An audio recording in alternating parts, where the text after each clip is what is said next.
Hello, world. Before we go on with a fun rock painting tutorial from Hannah, I want to talk to you about something fun that's happening September 12th, and it is our gala. It's a Night of a Thousand Hearts gala. It's going to be all virtual, all on Zoom this year. It's going to be a great night. If you've ever been to our in-person galas the last couple of years, you'll know how much fun it's been. And uh, taking it online is going to be just as much fun. You can go to our website. Let me get that up for you right now. Get this out of here. Get, get this out of here. How do you do this? Okay, here we go. Trying to do too many things at one time. You can go to our website, cartoondark.org/1000cards, and learn how you can get admission to the gala, and also in your mailbox delivered to you could be a gala in a box. If you live in the San Antonio area, you can opt for the gala in a box that has wine included in it.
Enjoy.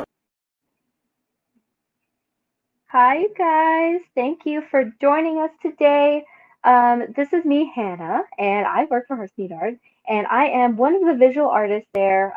I do a lot of patients. Well, when we were at the hospital, I did a lot of activities with the patients over there, and one of these activities was rock painting. So I'm going to give you a little tutorial on some of the things that we would do in the hospital, and we would usually buy our rocks. So these are store bought. We would always clean them off beforehand.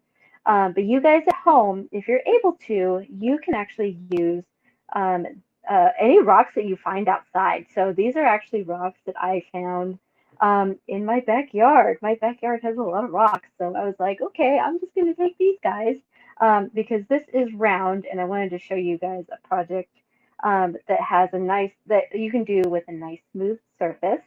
And I got this one in particular because it has a flat surface, and I wanted to do a little drawing on top of that one. So, without further ado, I can probably get started on this guy. So I'm just going to move these. I wanted to make a little bumblebee today. So this little rock here, I'm going to make a little bumblebee using puffy paint. So bumblebees, if you remember, are going to be yellow and black. That's going to be the simplest thing. So if you wanted to at home, you could draw out your bumblebee. You can do the face up here. That's what I'm going to be doing. Then do the stripes and do the little wings on the side here. I'm just going to go for it and freehand it, and we'll see what happens.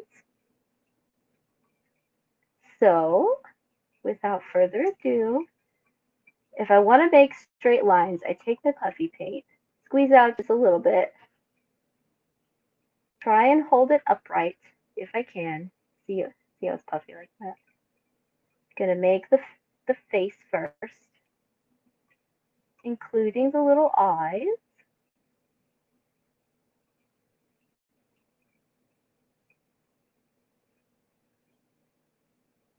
And then the little wings out here. Gonna do my best to draw it. That. Bumblebees always remind me of summer and springtime. That's when they come out. And then I'll draw those stripes. Probably what I'll do after I draw the stripes is I will go in there and just fill in the yellow parts with the yellow and the black parts with the black in alternating rows. This is the kind of like really simple fun projects that we would always do with patients in the hospital. Stuff like that. Now, normally we, at the hospital at least, we would have a paper plate underneath it. That way we don't get any messes on the table. But clearly, I don't really care if my if my own table gets messy. Now over here, I'm gonna fill in the top portion. I'm gonna be very careful when I pick it up. I'm kind of dragging some of that extra paint around just because I want to fill in the face up here. Like that. And then, finally, I can add some color. I'm going to shake it just a little bit. And then we're going to make alternating rows. I always like to do really simple zigzags like that. I'm not going to get too close to my lines. Okay.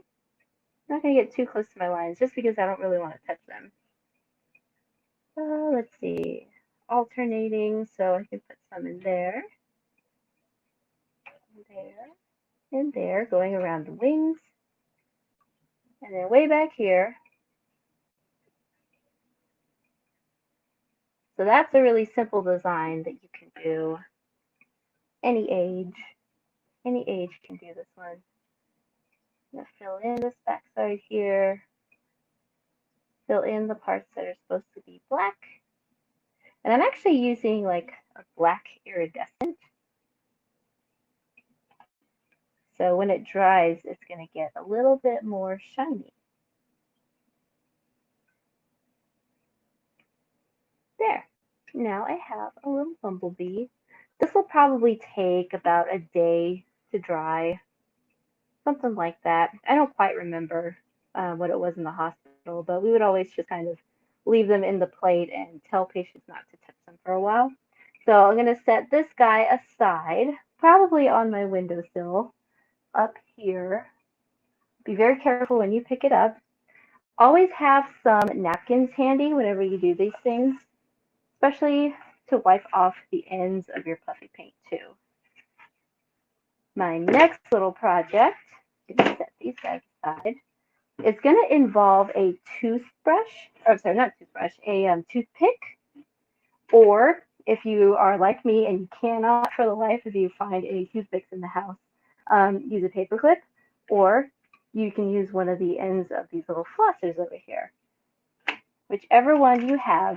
And this one is super, super simple, and to me, very, very satisfying. So all I'm going to be doing is very carefully holding it on the side here, and I'm just going to be making simple lines as far as I can. You'll see what I mean when I say it's very satisfying to watch. Now it can be a little tricky for me to do straight lines, so I just go for it. That's probably enough of those pink lines. And I can do blue or any color you guys have on hand. I just happen to have 4 or 5 colors with me, so I'm making do with what I've got. Super simple, but really pretty to look at and satisfying once you see what I'm going to do with the paperclip. Although I do recommend doing a toothpick just because it has the finer end to it. I may actually use this guy because this has a pretty fine end to it too. And just because I can, maybe I'll add another color, because it looks like there's a little bit of space in between some of these spots. So I'm just going to go and fill those in because I can.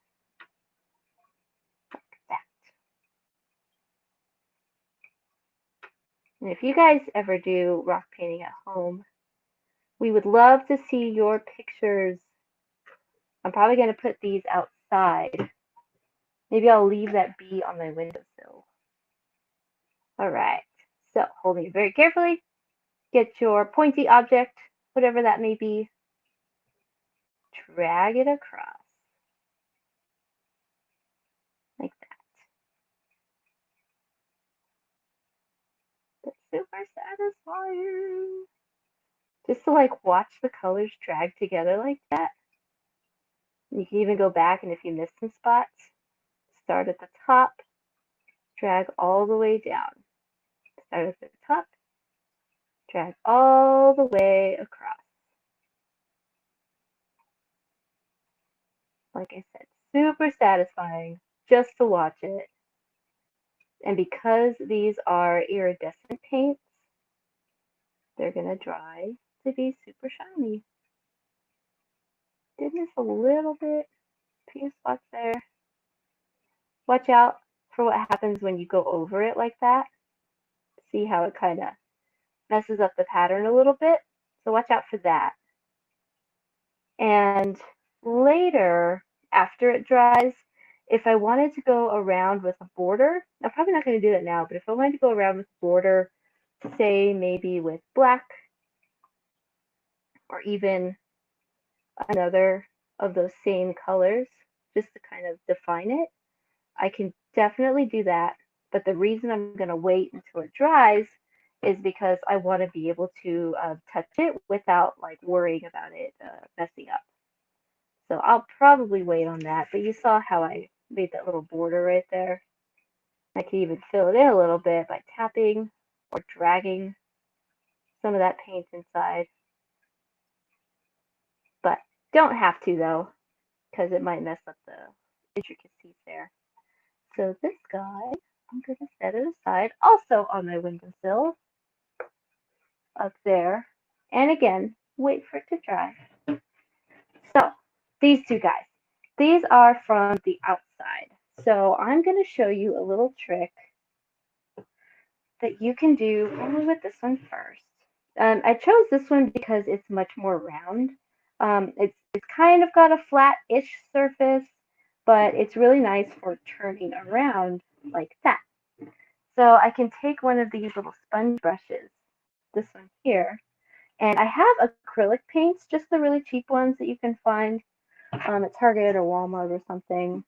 And I have some paints here, and I know that I poured out some like blue and green, but maybe I'll actually pour some blue too. Or I got yellow and green, but maybe I'll pour some blue and use blue instead. This is going to be a gradient technique. I really, really love doing this with the patients in the hospital. It's just fun and it's relaxing. I'm going to take my sponge brush, and you see how these paints are separated from each other a little bit? I can go in there and stick to one side. One side is going to be the yellow side. The other side is going to be your blue side, or whatever color you choose, as long as you keep them separate. Then you'll scrape it, scrape it, scrape it, right in between. I'm going to come over here, get a little yellow in the corner, come over here, get a little yellow on the blue corner, scrape it, scrape it, scrape it some more. Notice how I'm not really moving my brush at all. I'm just scraping down. You can see the blending already just a little bit. And the only reason I haven't actually gone onto my rock just yet is because I want a lot of paint on my brush. So now that I have a lot of paint on my brush, I can take this and choose a corner, any corner, keep it in the middle. I'm going to hold my brush up like that. Keep it in the middle and turn it as best as you can, like that. Turn it. It's okay if you pick up your brush as long as you are able to stick to the middle section there. Turn it, turn it, turn it.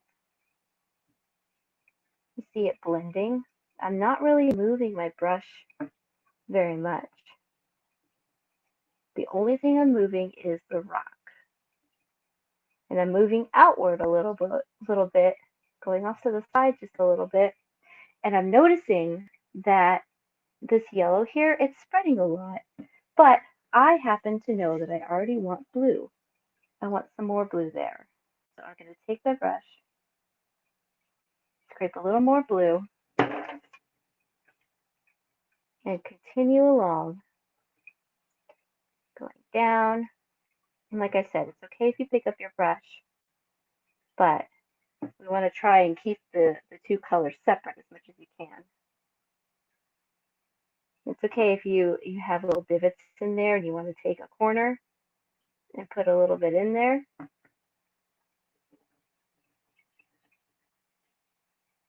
Like that. Now, what you can do after you've finished putting some color on there is that you can wait for it to dry, and you can actually put a little bit of puffy paint on top of it and maybe write something out, or maybe write somebody's name on top of it if you wanted to. You can do that with the puffy paint, or if you happen to have, let me see if I have an example, a little brush, a tiny little brush, you could paint somebody's name on top of that, if you happen to have that at your disposal. So I'm going to let that dry. And then maybe we can think about what I can put on top of that. So if you guys have any suggestions, let me know. I'm going to set this aside. And then this guy right here, I'm excited for this one because it has a flat surface that I can use. And it's really good to hold it. So it actually like fits in the palm of my hand. So that's kind of what I looked for with this kind of drawing. I really wanted to draw something with the tulip paint, with the puffy paint. And I wasn't entirely sure what I could draw, but I think I know now. I'm going to take some more of this paint, since I already poured it out anyway. Let me go ahead and just put this in the water, leave that alone. And I don't know, maybe I'll make some lighter green.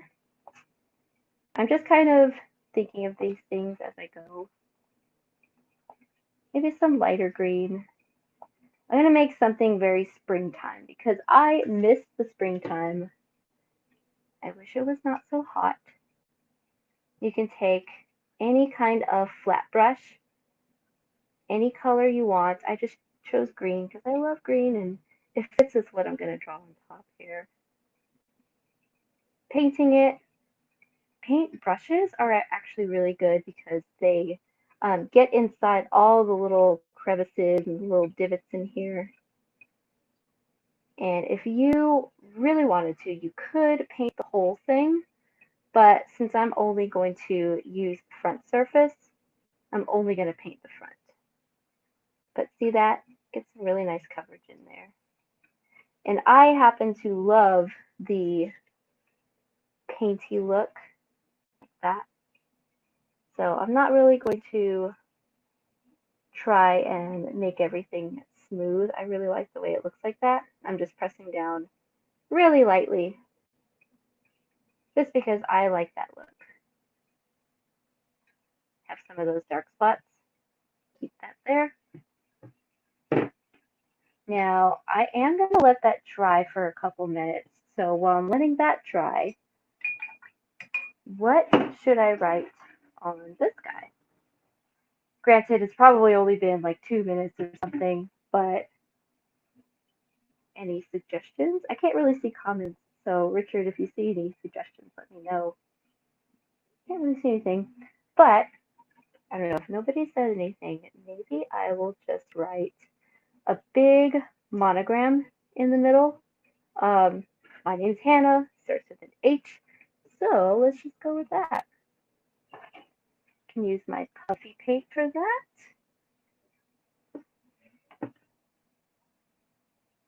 Should I do it like that? Maybe I should do it like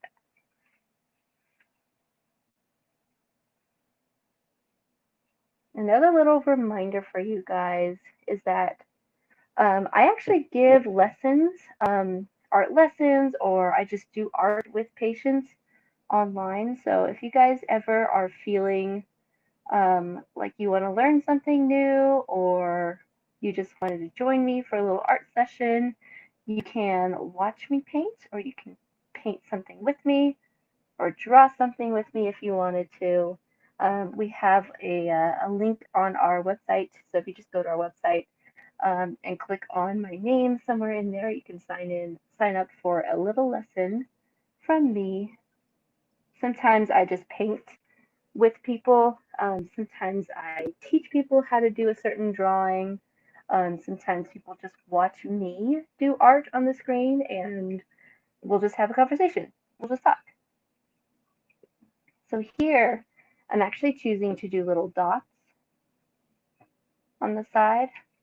And if you guys want to do little patterns like that, you could just you hold your puffy paint straight up and down like that, and then dot along anywhere you would like to dot. That's if you wanted to do a little pattern. And we do this a lot in the hospital too. Well, we used to do this a lot in the hospital. I really miss patients. I know I say that all the time, but I really do miss them. You can do bigger dots if you really wanted to, like that. Or you can do just a small, quick, short dots.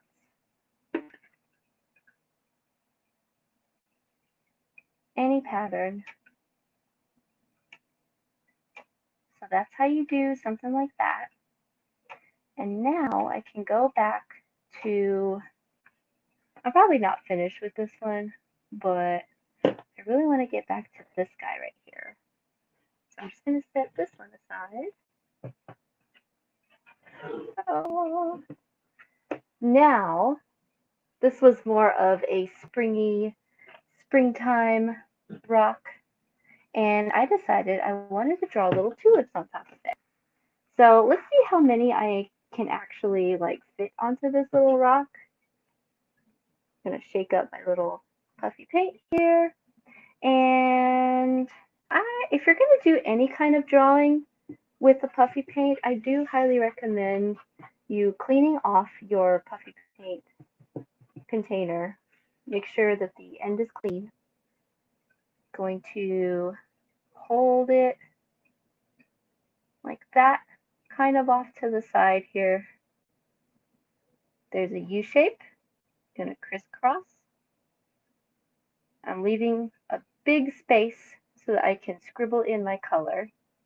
And I'm gonna make some tulips. Drag that down. Let's see how many tulip flowers I can fit in here.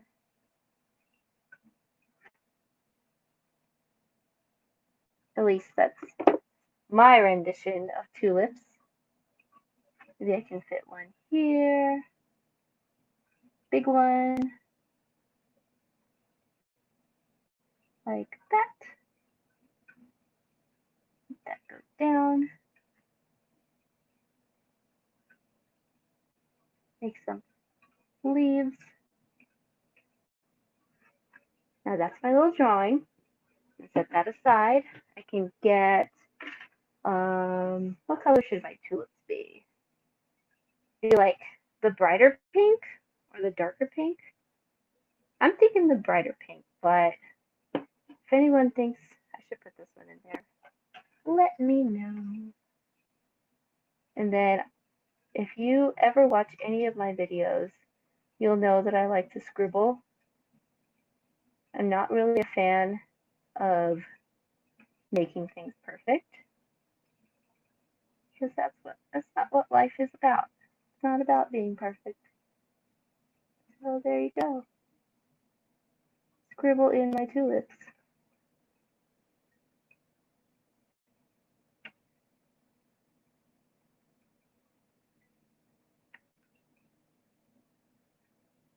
There. And what else should I do? Maybe I could add a little bit more of my yellow, just to add a little bit of flair at the top.